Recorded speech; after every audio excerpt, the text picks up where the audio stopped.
शंभूराज देसाई यांनी पाटण पंचायत समितीवर निर्विवाद वर्चस्व मिळवल्यानंतर आणि जिल्हा परिषदेच्या 7 पैकी 6 जागांवर विजय मिळवल्यानंतर पाटण विधानसभा मतदारसंघामध्ये विजय रॅली काढण्यात आलेली होती। यावेळी पालकमंत्री शंभूराज देसाई गटाच्या कार्यकर्त्यांनी मोठी गर्दी केली होती। या दरम्यान शंभूराज देसाईंवरती प्रचारादरम्यान वनमंत्री गणेश नाईक आणि ग्रामविकास मंत्री जयकुमार गोरे यांनी टीका केली होती। या टीकेला प्रत्युत्तर शंभूराज देसाई यांच्या कार्यकर्त्यांनी दिलेले आहे।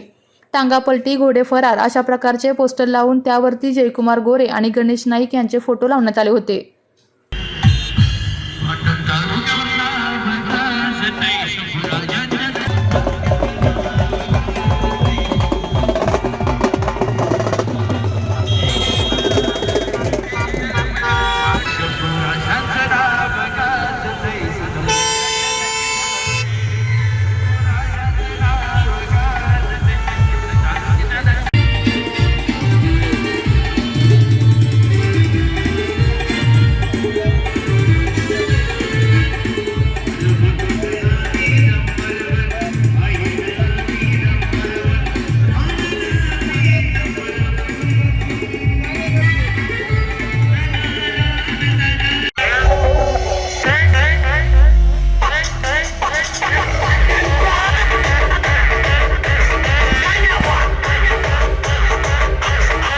काल बघा त्यांनी काय काय वक्तव्य केलं, टांगापलटी काय म्हटले, कुणी येऊन इथं पालकमंत्री नेमले, कुणी येऊन इथं पॅकेज, विशेष पॅकेज, डबल पॅकेज ती पॅकेज दिली।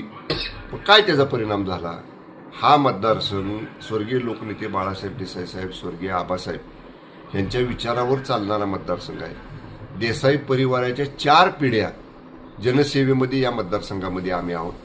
पिढ्यानपिढ्याचं आमच्या परिवाराचं या तालुक्यातल्या जनतेबरोबरचं नातं आहे। हा तालुका कुटुंब मानून आम्ही देसाई परिवारानं काम केलेलं आहे।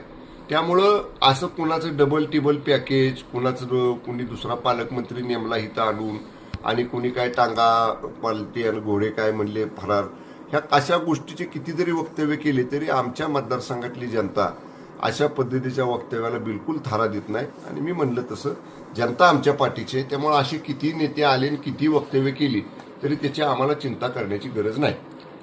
भविष्यात सातारा जिल्हा भाजपचा शेअर करा आणि बेल आयकॉन प्रेस करायला विसरू नका।